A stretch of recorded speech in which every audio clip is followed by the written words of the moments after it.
खबर यूपी के जनपद मथुरा से है, जहां वात्सल्य ग्राम में स्थित कामधेनु गौ गृह के अंतर्गत गोपाष्टमी के मौके पर साध्वी ऋतंभरा ने विश्व की सबसे छोटी 1.5 फीट की पुंगनूर गाय का पूजन अर्चन किया। उन्होंने कहा कि पुंगनूर गाय आंध्र प्रदेश की एक विलुप्त होती प्रजाति है। ये विश्व की सबसे छोटी गाय है, किंतु इसका महत्व सबसे अधिक है। शास्त्रों में इसके गुणों का वर्णन किया गया है। इसकी ऊंचाई अधिक से अधिक 3 फीट तक रहती है। उन्होंने कहा कि भारत में गोवंश के संवर्धन और शुद्धि के लिए घर घर में गौ माता पालन का विचार सभी सनातनियों को करना चाहिए, क्योंकि जहां गाय का वास होता है वहां किसी प्रकार का ना कोई अभाव रहता है और न ही कोई अवसाद रहता है। गाय में सभी देवताओं का वास होता है, इसलिए किसी भी शुभ कार्य करने से पूर्व हमें पंचगव्य की आवश्यकता होती है। गाय के गोबर से लेपन होता है, लेकिन आज हम अपने दायित्व को भूलते जा रहे हैं। गाय जब दूध देना बंद कर देती है तो हम उसे सड़कों पर खुला छोड़ देते हैं और माता पिता वृद्ध होते हैं तो उन्हें वृद्धाश्रम में छोड़ देते हैं।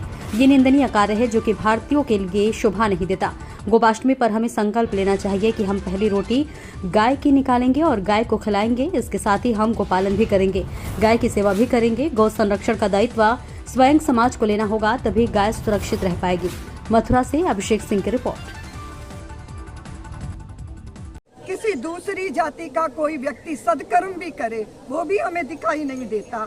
हम मनुष्य से पहले उसकी जात देखते हैं, तो जातियों से तो ऊपर उठकर राष्ट्रीयता का बोध अर्जित करना होगा। अब कटते कैसे हैं?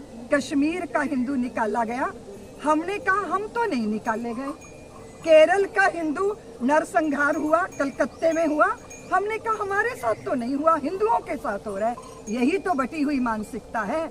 इसीलिए योगी जी ने सही कहा, कटोगे बटोगे तो कटोगे। इसीलिए ये जो हम सोचते हैं कि आग हमारे घर में नहीं लगी, दूसरे के घर में लगी है, वो आग आपके घर तक भी आएगी।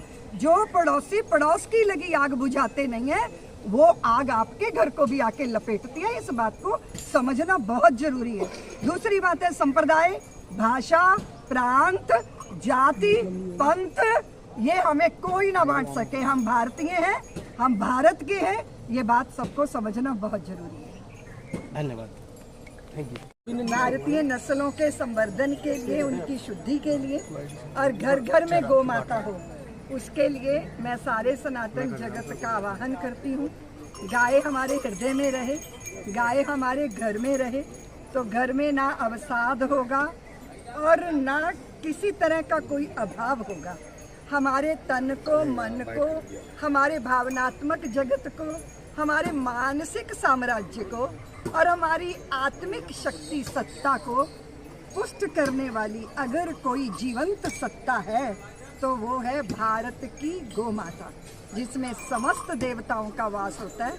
उनके संपर्क से